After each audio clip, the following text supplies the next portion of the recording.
sœurs, je suis ravi de vous retrouver, et Christ aussi, n'est-ce pas? Est-ce que vous êtes content de savoir que Christ est content que vous soyez là?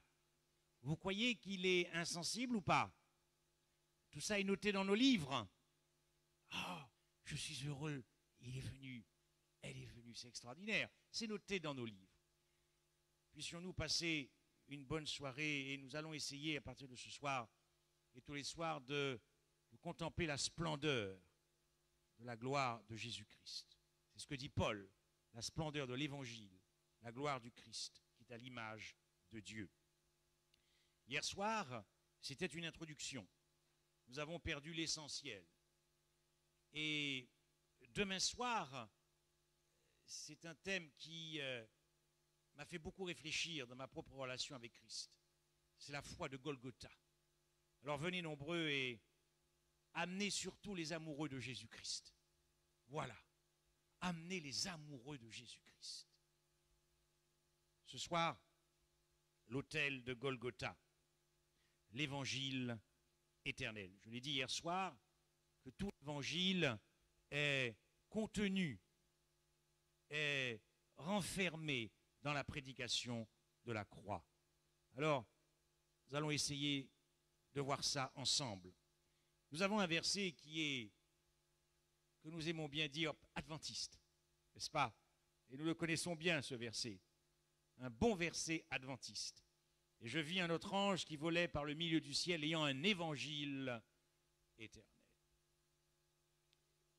Lorsque Jean reçoit ces visions et ces révélations, nous sommes entre l'an 90 et l'an 100 après Jésus-Christ. Lorsque Jean voit cet ange qui volait ayant un évangile éternel, d'après vous, qu'est-ce qu'il s'est dit, Jean? Car finalement, il a été le premier avant nous à recevoir ces révélations que nous avons aujourd'hui. À quoi pensait-il quand il voit cet ange par le milieu du ciel qui avait un évangile éternel? Quel était, dans les jours de Jean, l'évangile éternel? Dans les jours de Jean, dans les jours de sa chair, l'évangile éternel était Jésus-Christ et Jésus-Christ crucifié. Alors, qu'y a-t-il de si éternel dans cet évangile? Au 13, verset 20, que le Dieu de paix qui a ramené d'entre les morts le grand pasteur des brebis par le sang d'une alliance éternelle. L'agneau immolé avant la fondation du monde. Il y a un verset dans Proverbe à propos de la sagesse qui a posé beaucoup de problèmes. Proverbe 8, où il dit « Tu as été établi de toute éternité ». Quand vous regardez le mot en hébreu, cela signifie que de toute éternité, tu t'es offert comme une libation, comme une offrande. Voilà ce que c'est l'évangile éternel. Jésus-Christ et Jésus-Christ crucifié. Et d'ailleurs, voilà ce qu'il dit. Et de même, après avoir soupé, il prit la coupe et dit, cette coupe est la nouvelle alliance en mon sang. La nouvelle alliance, en réalité, n'est pas autre chose que l'alliance éternelle. Lorsque nous entrons dans l'épître de Paul, Paul va définir l'évangile d'entrée de jeu dans son épître. Il dira que cet évangile, Paul, serviteur de Jésus-Christ, appelé à être apôtre, mis à part pour annoncer l'évangile de Dieu, qui avait été promis auparavant de la part de Dieu par ses prophètes dans les saintes Écritures. L'évangile éternel est déjà présente dans la totalité de l'Ancien Testament et qui concerne son Fils, l'évangile de Dieu, qui concerne son Fils, né de la postérité de David selon la chair. Alors, quand on lit ça vite là comme ça, mais vous avez déjà ici une double paternité, n'est-ce pas, qui est proclamée par l'apôtre Paul, qui concerne son Fils, Fils de Dieu et Fils de David, né de la postérité de David. Mais il n'est pas né simplement de la postérité de David, il est né aussi de la chair de David. Voilà pour Paul, en une ligne, en un verset, comment il définit l'évangile éternel. Quant au livre de Jean, c'est extraordinaire. Jean 1, verset 29. Voici l'agneau de Dieu qui ôte le péché du monde. Nous reviendrons sur ce texte parce que il faut comprendre vraiment tout ce qui s'est passé à la croix pour comprendre ce que Christ est devenu à la croix lorsqu'il a ôté le péché du monde. Nous lisons trop souvent ces versets. Nous devrions passer beaucoup de temps sur ces versets. Il y a encore des trésors cachés qui restent à découvrir. Dans Jean 2, il dira « Détruisez ce temple, et je le rebâtirai en 3 jours. » Dans Jean 3, dans son entretien avec Nicodème, il dira « Et de même que le Fils de l'homme, de même que le serpent fut élevé dans le désert, il faut aussi, Christ serpent, comprendre pourquoi il s'identifie, pourquoi il prend ce symbole du serpent élevé dans le désert et qu'il se l'approprie à la croix. » Dans Jean 4, il dira à la Samaritaine, c'est-à-dire à vous et moi, « Si tu connaissais seulement le don de Dieu, si nous connaissions le don de Dieu, mes frères et sœurs. » Dans Jean 5, il dira à ce paralytique, « Veux-tu être guéri ?» La croix, par ses meurtrissures, nous avons la guérison. Ce sera un sujet aussi que nous verrons après la foi de Golgotha. Dans Jean 6, il dira « Je suis le pain du ciel, le pain de Dieu qui descend. Et le pain, c'est mon corps que je donne pour la vie de ce monde. » Il y a des jeunes ici. Vous vous amusez, vous vivez, vous croyez en Dieu.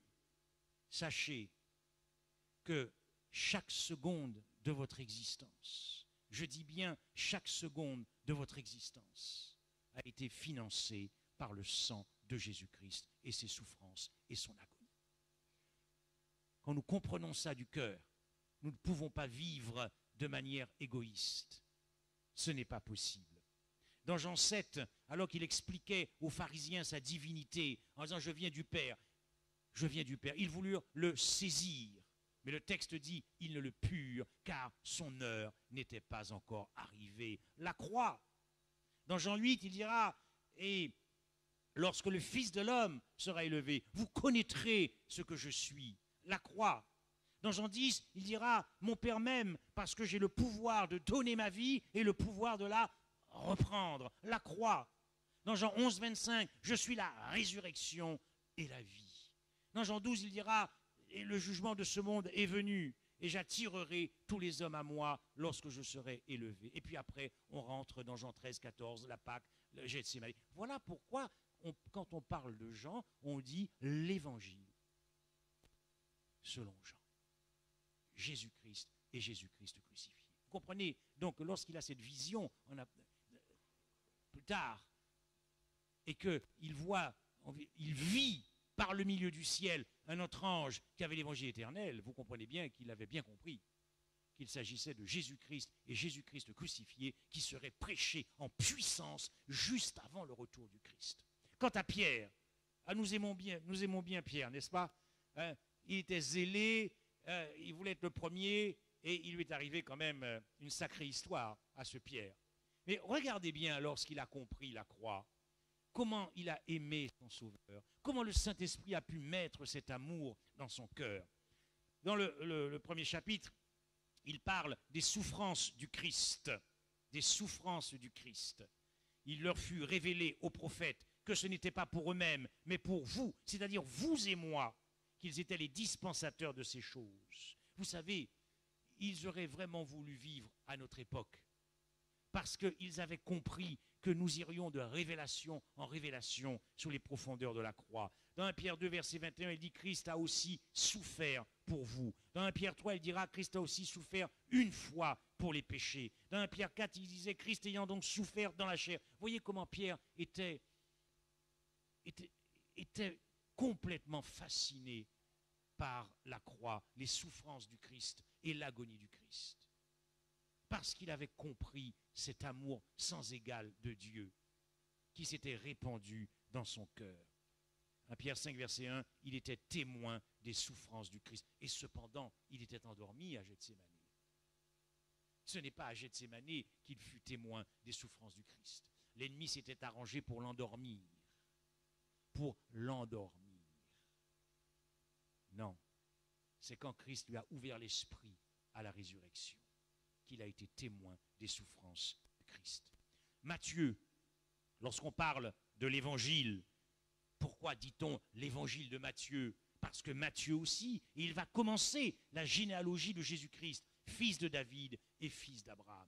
Ici, on a toute la promesse messianique qui traverse la postérité d'Abraham et de David. Marc, commencement de l'évangile de Jésus-Christ, fils de Dieu. C'est extraordinaire parce que, vous voyez, dans cette incarnation, la notion de temps dans la pensée hébraïque est toujours en rapport avec l'homme, jamais en rapport avec la divinité. Et là, vous avez commencement de cet évangile. Commencement, c'est d'ailleurs l'accomplissement de cet évangile éternel, de toute éternité. De toute éternité, tu étais déjà dans le cœur de Jésus-Christ. Il n'y avait pas eu un instant dans l'éternité où tu n'étais pas dans le cœur de Jésus-Christ.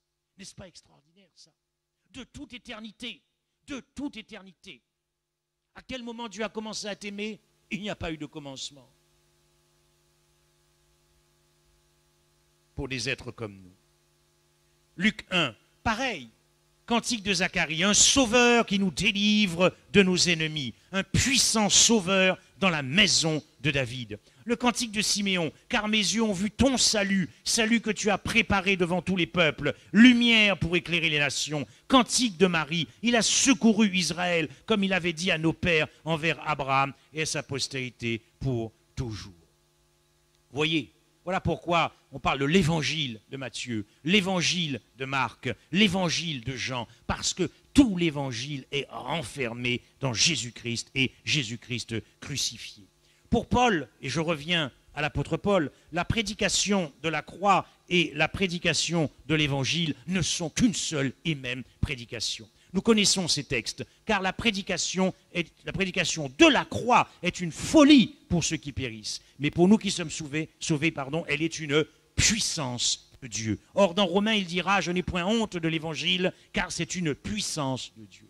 Dans l'esprit de Paul, la prédication de la croix et la prédication de l'évangile ne sont qu'une seule et même prédication.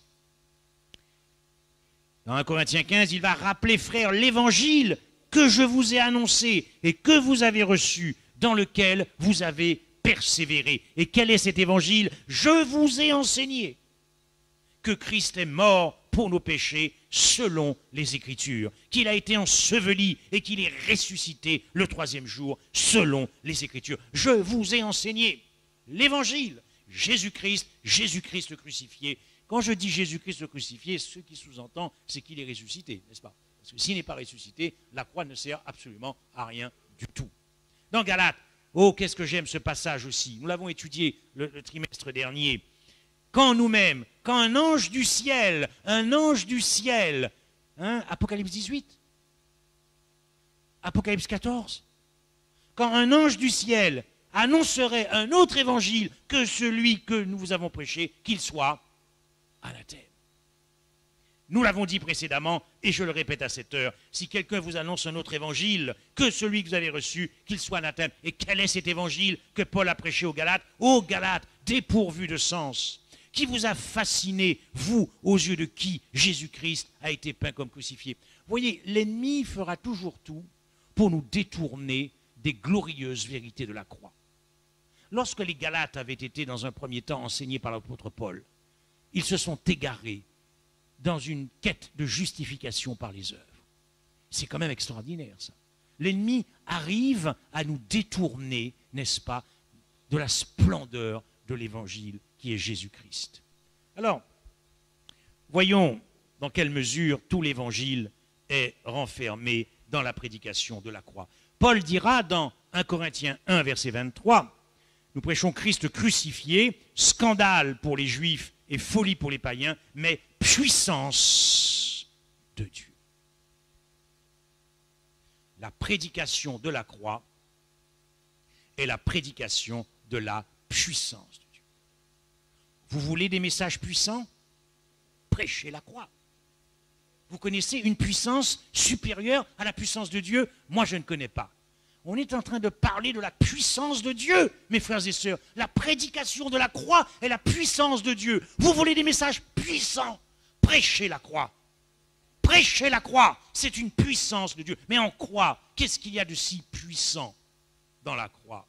C'est la réponse de Dieu. La seule réponse de Dieu au conflit cosmique.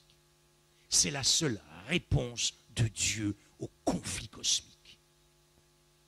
Une réponse qui a fait et qui fera que l'éternité ne sera jamais un enfer.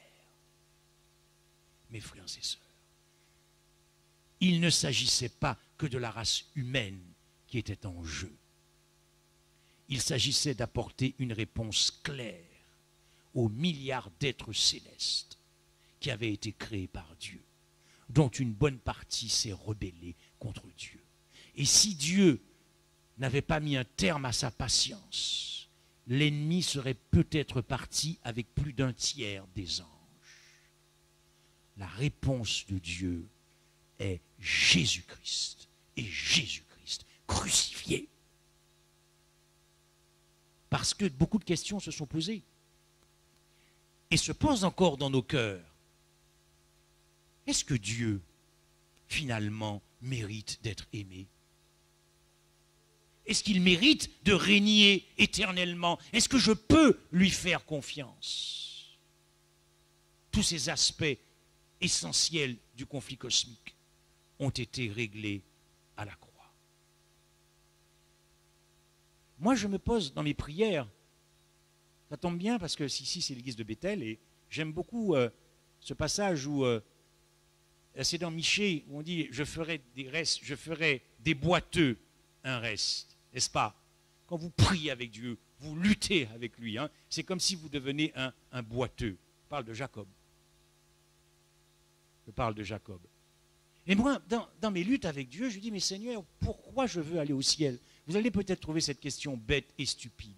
Elle ne l'est pas pour moi. Elle ne l'est pas pour moi. Pourquoi je veux être sauvé? Pourquoi je veux aller au ciel? Pourquoi je veux vivre avec Dieu?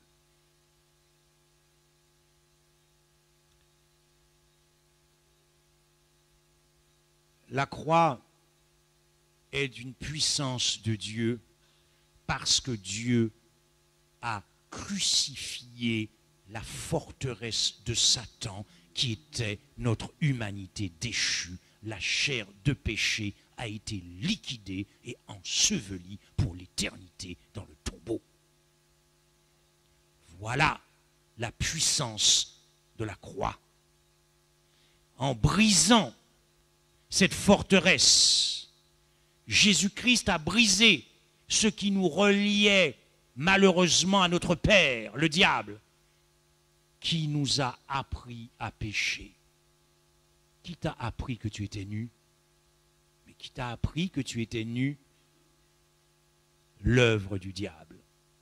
Christ a fait exploser l'œuvre du diable à la croix en crucifiant la forteresse de l'ennemi qui était notre chair de péché. Ça en dit long sur l'expérience de la justification par la foi. Ça en dit très long ce qui s'est passé à la croix. Il a brisé cette solidarité pour faire des pécheurs qui étaient des disciples du diable, des disciples de Jésus-Christ. Amen. Pour faire des disciples du diable, les disciples de Jésus-Christ. Il faut une sacrée puissance. Pour cela, c'est la puissance de la croix. Nous verrons que ce qu'il y a de puissant dans la croix, c'est parce que Christ nous a libérés de notre position dans le premier Adam. Il a cloué et fait disparaître par son corps la loi du péché. Il a ôté le péché du monde. Lorsque vous prêchez la croix, plus vous prêchez la croix, plus vous prêchez l'évangile, plus vous prêchez la puissance de Dieu. Moins vous prêchez l'évangile, moins vous prêchez la puissance de Dieu, moins vous prêchez la croix. Cela donne un christianisme sans Christ. Il est à la porte. Mais Paul nous dit que la prédication de la croix, c'est aussi la sagesse de Dieu. Alors, qu'y a-t-il de si sage dans la croix? Paul va définir ce qu'est la sagesse des hommes, par opposition à la sagesse de Dieu. Car puisque le monde, avec sa sagesse, n'a point connu Dieu, dans la sagesse de Dieu, la croix, il a plu à Dieu de sauver les croyants par la folie de la prédication. Par la folie de la prédication. Dieu a, à la croix, convaincu de folie la sagesse des hommes.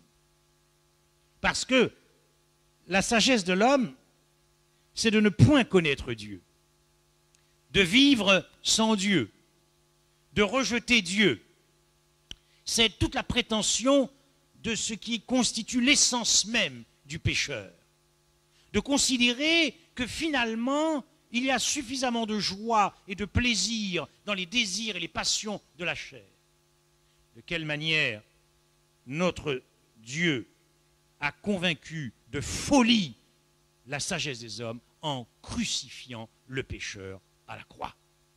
Nous verrons que la voie de la sagesse pour Dieu a été, car la croix est un jugement de sentence, de condamnation, un verdict universel contre le péché et contre le pécheur, et cela a frappé Jésus-Christ à la croix. Nous pouvons faire confiance à la sagesse de Dieu. Nous devons faire confiance à la sagesse de Dieu, qui nous dit, ce n'est pas parce que vous éprouviez dans le passé, quand vous étiez dans le monde, ou même encore aujourd'hui, bien que croyant, les désirs et les passions de la chair. Cette voie-là n'est pas la sagesse. Écoutez-moi, écoutez la sagesse de Dieu. J'ai crucifié tout cela à la croix. Si vous éprouvez du désir, c'est parce que vous êtes dans une nature déchue. Mais si vous n'étiez pas dans une nature déchue, vous n'éprouveriez pas les plaisirs et les désirs de la chair. La voie de la sagesse de Dieu. Ce qu'il y a de sage, c'est que Dieu nous fait comprendre en crucifiant que nous avons été contaminés par le caractère de Satan. Voilà l'une des raisons pour lesquelles je veux aller au ciel. Lorsque Christ vous délivre de ce caractère satanique. C'est extraordinaire, ça. Lorsque vous êtes délivré de tous nos mauvais traits de caractère qui viennent de l'ennemi. Qui viennent de l'ennemi. Cela a été crucifié. Ce courant puissant de volonté centrée sur soi-même, cette promotion et cette quête de l'homme, de plus de moi, de plus d'ivresse de moi, de plus d'augmentation de moi-même, a été crucifié à la croix. Voilà la sagesse de Dieu. L'homme se complaît dans la vanité. Et la réponse de Dieu, il s'est présenté devant l'homme. Il n'avait ni beauté, ni éclat pour attirer nos regards. Comme un simple homme. Un rejeton qui sort d'une terre desséchée. Ce qu'il y a de sage dans la croix, c'est que la sagesse des hommes conduit l'homme dans le tombeau et pure folie. Mais que la folie de Dieu conduit l'homme à la vie éternelle par la prédication de la croix. Voilà ce qu'il y a de sage dans la prédication de la croix. Plus vous prêchez la croix, plus vous prêchez la sagesse de Dieu, plus vous prêchez l'évangile.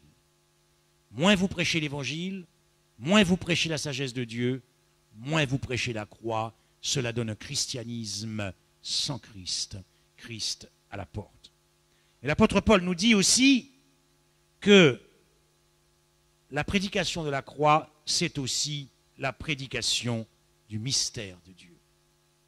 Nous prêchons la sagesse de Dieu, donc la croix, mystérieuse et cachée.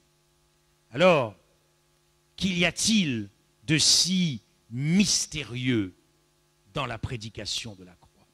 D'abord, il y a cette incarnation. Et nous ne prêchons pas assez Jésus-Christ, c'est-à-dire l'incarnation. Alors, et là je m'adresse encore aux jeunes, vous voulez du sensationnel, vous voulez de l'extraordinaire. Ouvrez la parole de Dieu et vous aurez du sensationnel. Vous aurez de l'extraordinaire gratuitement, par la parole de Dieu. Voici un Dieu, notre Dieu, en pure divinité, en pure plénitude de divinité, qui va venir te rencontrer. Où es-tu? Nous sommes en Genèse. L'évangile commence déjà là. N'allez pas trop loin déjà dans Genèse 3,15. Mais où es-tu? C'est déjà l'évangile. C'est déjà l'annonce de l'évangile. Car Jésus-Christ, qui a été, comment dirais-je, rejeté devant l'univers par l'offense de l'homme, qui est en pleine disgrâce, qui se prend la honte, va chercher l'homme en lui disant « Où es-tu » Prémisse de l'incarnation, la divinité qui va s'unir, qui va non seulement rencontrer l'homme dans sa condition de chute, mais qui va fusionner avec lui dans l'homme nouveau qui est Jésus-Christ pour aller crucifier le vieil homme. Attrape ça! Attrape ça! Mais il faut passer des heures à contempler ça pour comprendre cela. C'est du sensationnel, c'est de l'extraordinaire. C'est la condescendance. La condescendance. Comment pensez-vous qu'un chrétien devient humble? C'est par la contemplation de ce que je viens de vous dire. Il n'y a pas d'autre manière.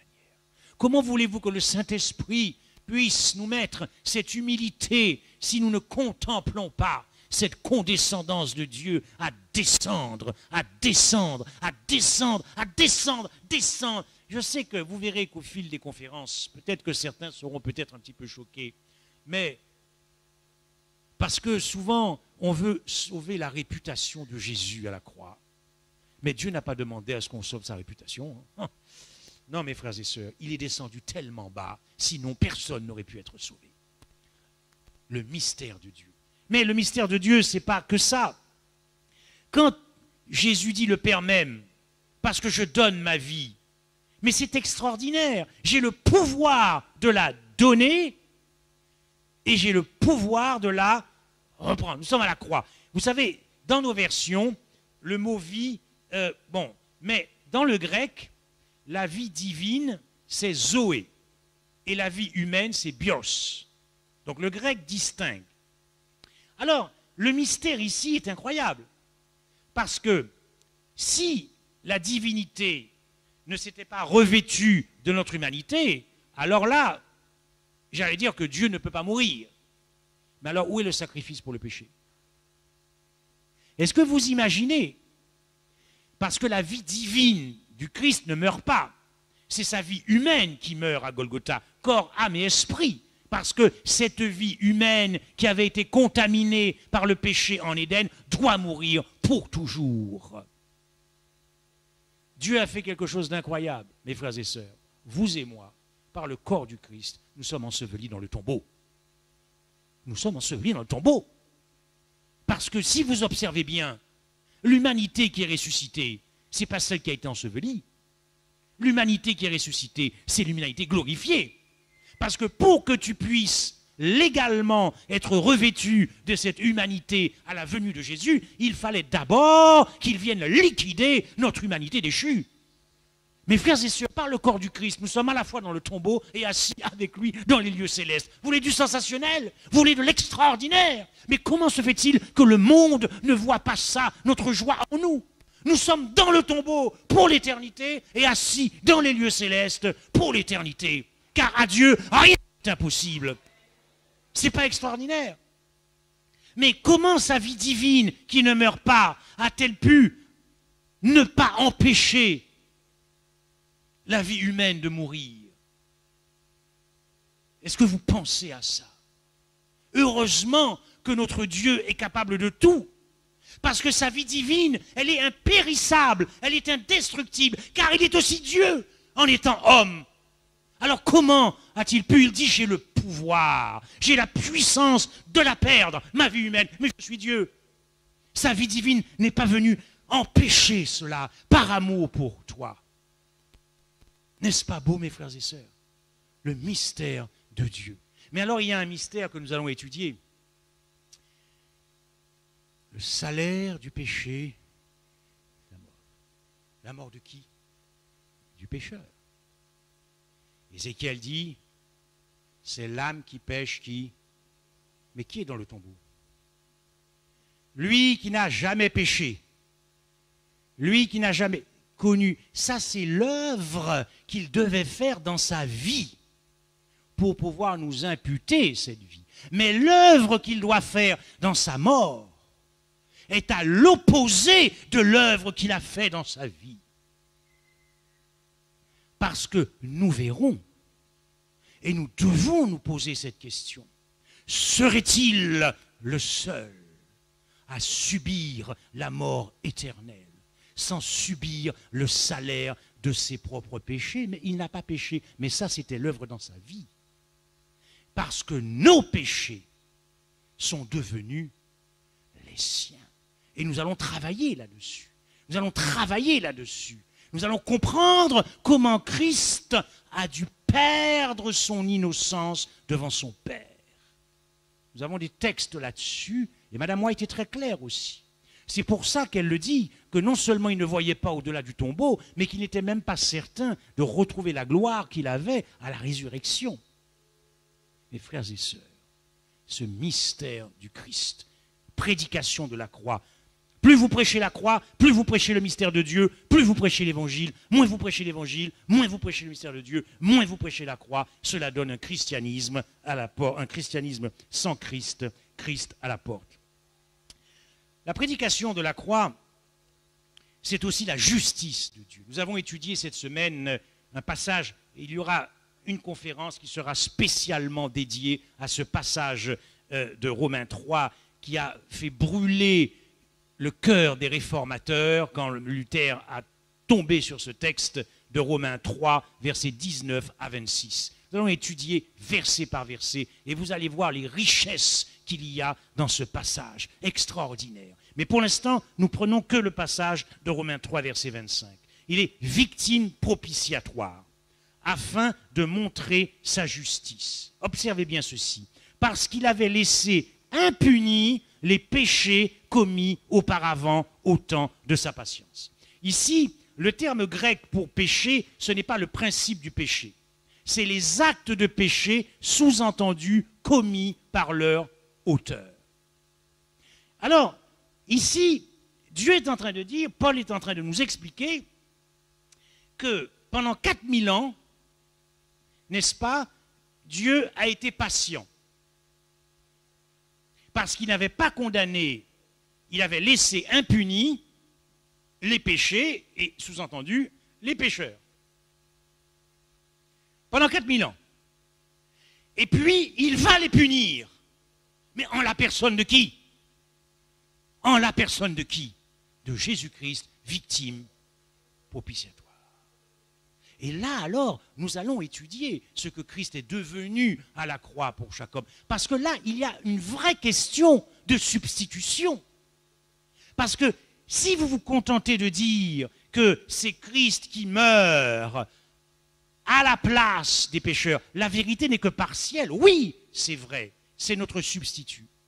Mais nous allons travailler sur cette question de la nature de cette substitution. Est-ce qu'il était simplement le substitut du transgresseur? Est-ce qu'il était simplement le substitut du coupable? Est-ce qu'il était simplement le substitut du pécheur?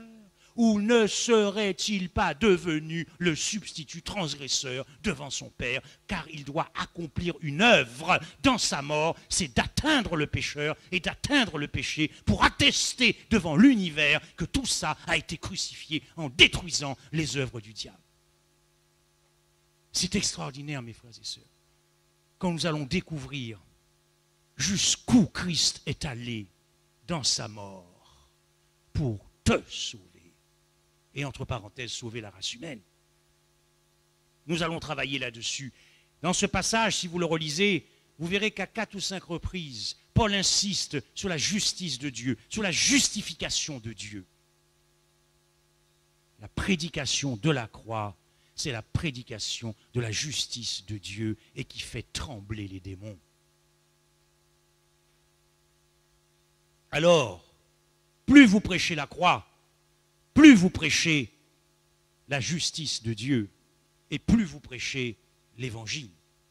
Mais moins vous prêchez l'évangile, moins vous prêchez la justice de Dieu, moins vous prêchez la croix, ce qui donne un christianisme sans Christ, Christ à la porte.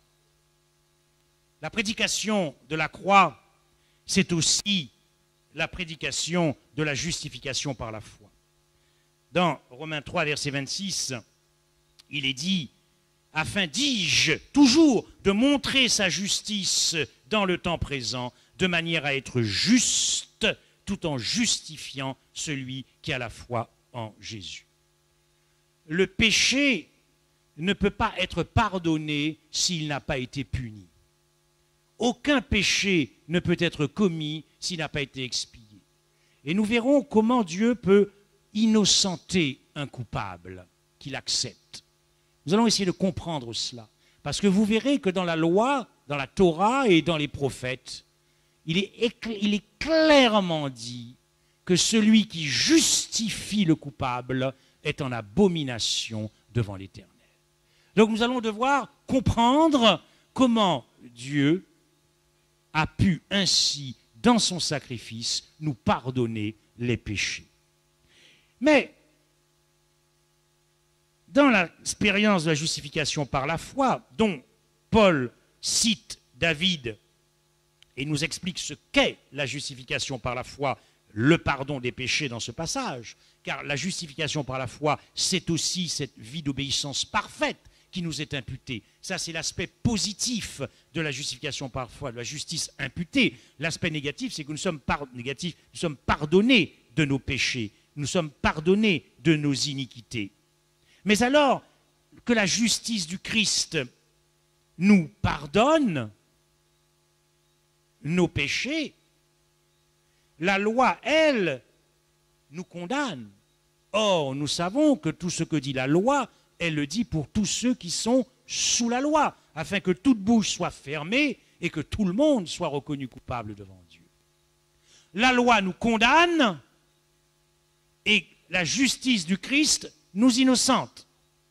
La loi nous disqualifie pour le ciel et la justice du Christ nous qualifie pour le ciel.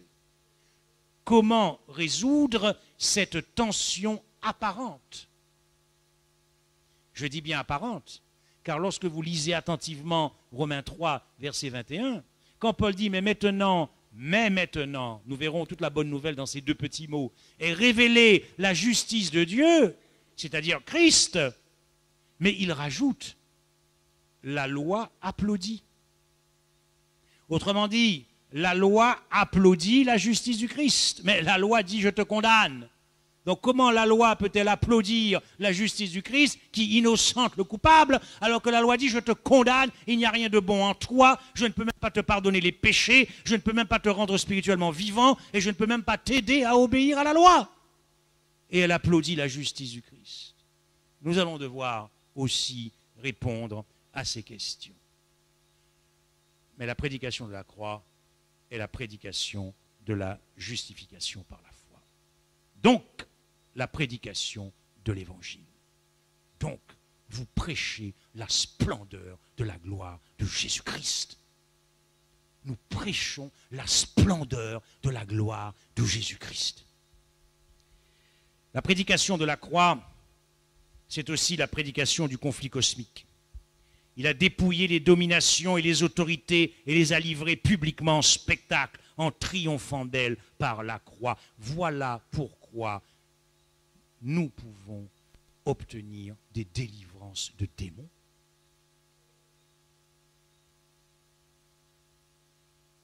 Quand vous parlez de la croix dans une délivrance, les démons hurlent. Hurlent. Ils ne veulent pas entendre parler de la croix. Car la croix a arraché à Satan tous ces sujets. Nous verrons cela aussi. Ce qui permet à Christ, quand quelqu'un accepte Jésus-Christ, et quand quelqu'un accepte de faire beaucoup d'études bibliques avant, alors, à cause du sang versé, ces gens sont libérés grâce au sang versé de Jésus-Christ. Splendeur de la gloire de l'Évangile. Jésus leur dit, je voyais Satan tomber du ciel comme un éclair. Ça s'est passé à la croix. Apocalypse 5, et j'entendis la voix de beaucoup d'anges et des vieillards, et leur nombre était des myriades, et ils disaient d'une voix forte, l'agneau qui a été immolé est digne de recevoir puissance. Oui, mais dites-moi, un instant ici. Christ est Dieu. N'était-il pas digne de toute éternité de recevoir puissance, richesse, sagesse, force? Il y a quelque chose qui ne va pas là. La résolution du conflit cosmique. Parce que, mes frères et sœurs, c'est un homme qui règne sur le trône de Dieu. C'est un homme de notre race. Waouh! Ah là, c'est pas au cinéma qu'on a ce genre de merveille. C'est pas au cinéma, les jeunes, là. C'est pas dans les jeux vidéo que vous aurez ça. Il y a un psaume, je ne sais plus quel psaume 22 ou 24, qui dit, mais quel est ce roi de gloire? Quel est ce roi de gloire? Mes frères, pourquoi les anges disent ça? Parce qu'ils avaient vu un être divin, purement divin, pendant l'éternité, qui était sur le trône de Dieu. Maintenant, que voit-il? Ton frère, waouh, de ta race. Mes frères et sœurs, le monde a besoin de savoir ça. C'est un homme qui règne, qui est Dieu, mais il est homme, parce qu'il s'est uni pour l'éternité à notre nature. Il l'a enseveli, il a ressuscité une nature glorifiée. C'est un homme qui règne dans l'univers. Et il nous appelle frères. Il nous appelle frères. Prêcher la croix, c'est prêcher le conflit cosmique. C'est prêcher l'évangile. Mais moins vous prêchez la croix, moins vous prêchez l'évangile, ce qui donne un christianisme sans Christ. Nous suivons Christ sans zèle. Nous suivons Christ comme des toutous. Nous suivons Christ comme des marionnettes. Voilà. Mais l'amour n'est pas là. Le zèle n'est pas là.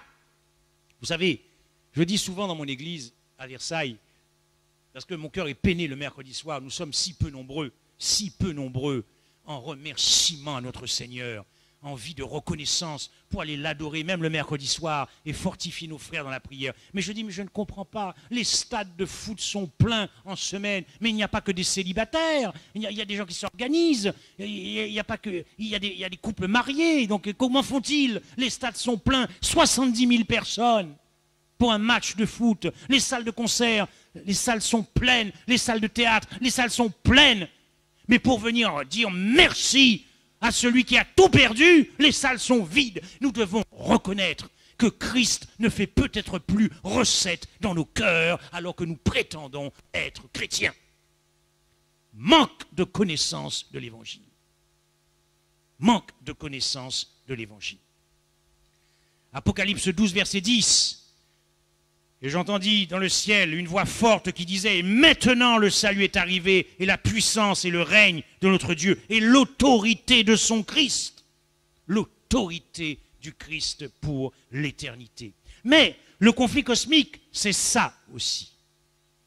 Car le Fils de Dieu apparut afin de détruire les œuvres du diable. Et la démonstration qui a été faite dans la chair de Jésus-Christ qui était la nôtre. Voilà ce que Christ a démontré à l'univers, qu'il a pu ainsi condamner le péché dans la chair, mais pour qu'il puisse condamner le péché dans la chair, encore fallait-il qu'il prenne une humanité qui portait en elle-même ce qui devait être condamné, c'est-à-dire le péché, là où il se trouve, c'est-à-dire en nous, la loi du péché. Pour démontrer à l'univers, pour démontrer à Satan et pour démontrer à ses démons que ceux qui accepteraient Christ par la foi, alors, parce qu'ils marcheraient selon l'esprit, la justice de la loi serait accomplie en eux. Ce que Christ a démontré, c'est que l'on peut, dans une chair de péché, obéir parfaitement à la loi de Dieu. Christ n'a pas fait cette démonstration que pour lui-même. Ce n'est pas ce que dit Paul. Afin que la justice de la loi, c'est-à-dire la justice du Christ, soit accomplie en nous. La prédication de la croix, la résolution du conflit cosmique. Et puis, la croix, c'est aussi l'agapé de Dieu. L'agapé de Dieu. Et nous connaissons ce texte. Je vais essayer de lui donner un petit peu plus de saveur. Que Dieu me pardonne. Car Dieu a tant aimé le monde qu'il a perdu son Fils. C'est ce que veut dire le texte.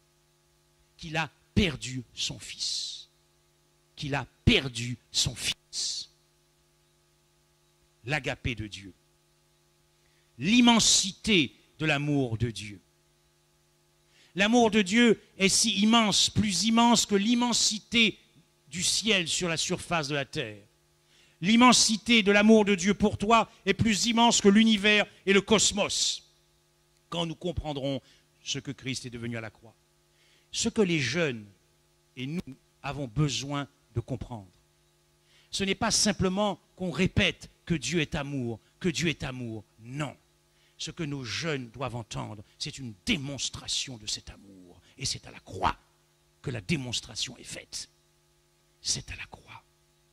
Prêcher à notre jeunesse des dizaines et des dizaines et des dizaines de prédications de la croix et ils n'abandonneront pas l'Église, c'est-à-dire qu'ils n'abandonneront pas Christ. L'amour, l'agapé de la croix, c'est la définition finale de l'amour de Dieu pour le pécheur. C'est la manifestation suprême de l'amour de Dieu pour le pécheur. C'est un trop plein d'amour, rien que pour toi, mes frères et sœurs. Un trop plein d'amour, un débordement d'amour, un débordement d'amour. Le monde devrait nous envier. Mais aussi, cet agapé de la croix, c'est Christ qui se perd en pure perdition. Aucune personne dévouée par interdit ne pourra être rachetée, elle sera mise à mort. Ça, le terme hébreu ici est l'équivalent de quand on dit que Christ a été fait malédiction, Galates 3,13. Nous verrons comment Christ s'est réellement perdu rien que pour toi. L'amour sans égal de Dieu pour la race humaine. Quelle est la réponse de ton cœur? Quelle est la réponse de notre cœur? C'est ce que l'univers observe. Quelle est la motivation de ton cœur? La motivation de ta foi. La prédication de la croix et la prédication de l'agapé. Voilà pourquoi j'aime beaucoup l'exemple de Marie-Madeleine, où les disciples étaient un peu indignés en disant « Mais à quoi bon cette perte, ce parfum de si grand prix pour Jésus en pure perdition ?» Quelle extravagance, quel, j'allais dire, gaspillage. Parce que c'est Dieu qui se perd. C'est démesuré. C'est démesuré. C'est une grâce imméritée. C'est plus que démesuré. C'est de l'extravagance. Du gaspillage pour comprendre qu'il n'y a pas de commune mesure entre ce qu'il vient racheter des hommes qui se sont rebellés, qui, en toute liberté, ont choisi le caractère de l'ennemi, et Dieu se perd. Un amour en pure perte, un amour qui se sacrifie rien que pour toi. Mais quand Jésus nous observe et nous regarde, il doit se dire, mais est-ce qu'ils ont compris? Est-ce qu'ils ont compris ce qui s'est passé à la croix pour eux? La prédication de la croix, c'est aussi la prédication du sanctuaire. Non seulement parce que nous savons, comme le dit Hébreu, que nous avons, au moyen du sang de Jésus, une libre entrée dans le sanctuaire. C'est-à-dire qu'il y a ici une expiation qui a été faite en rapport avec son sacrifice. Mais il y a une œuvre expiatoire qui se fait aussi en rapport avec son intercession dans le sanctuaire céleste. 1 Jean 1, verset 9. Si nous confessons nos péchés, il est fidèle et juste pour nous les pardonner et pour nous les purifier, pour nous purifier de toute iniquité. La purification des péchés a été faite à la croix, mais là on apprend que dans son intercession, en tant que grand prêtre, il y a une œuvre d'expiation. Daniel 8, 14, 2300 soirs et matins, puis le sanctuaire sera purifié. Vous voyez que la prédication de la croix, c'est aussi la prédication du sanctuaire. Et je termine parce que la prédication de la croix, c'est aussi la prédication de la foi. Et c'est ce que nous verrons demain soir.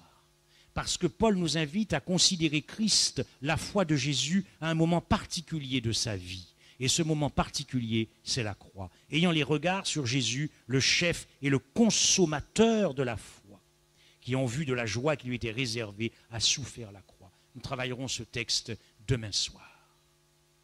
Prêchez la croix, prêchez l'évangile, prêchez le sanctuaire. Moins vous prêchez le sanctuaire, moins vous prêchez l'évangile, moins vous prêchez la croix. Cela donne un christianisme sans Christ. Christ à la porte. Et enfin, prêcher la croix, c'est prêcher l'œuvre du Saint-Esprit. Car nous savons qu'il est écrit que quand il sera venu, il convaincra le monde en ce qui concerne le péché, en ce qui concerne la justice et en ce qui concerne le jugement. C'est exactement ce qui s'est passé à la croix. A lieu maintenant le jugement de ce monde et le prince de ce monde sera jeté dehors. Mes frères et sœurs, quand je disais que tout l'évangile est renfermé dans la prédication de la croix, j'ai essayé rapidement de vous démontrer que la prédication de la croix, c'est la puissance de Dieu. La prédication de la croix, c'est la sagesse de Dieu. La prédication de la croix, c'est le mystère de Dieu. La prédication de la croix, c'est la justice de Dieu. La prédication de la croix, c'est l'agapé de Dieu. C'est la justification par la foi. C'est le sanctuaire. C'est le conflit cosmique. C'est la foi. Tout l'évangile est renfermé et contenu dans la prédication de la croix. Et la splendeur de cet évangile, il n'y a plus maintenant de condamnation. Lorsque le monde saura qu'il n'y a plus de condamnation pour la race humaine, parce que cette race humaine, par le corps du Christ, est déjà dans le tombeau pour l'éternité. Nous devons dire au monde, acceptez Christ. Acceptez Christ par la foi. Parce que si vous n'acceptez pas Christ par la foi, alors vous ferez cette expérience en dehors de Jésus. Mais il n'y a plus de condamnation, car Christ a tout payé pour chaque homme.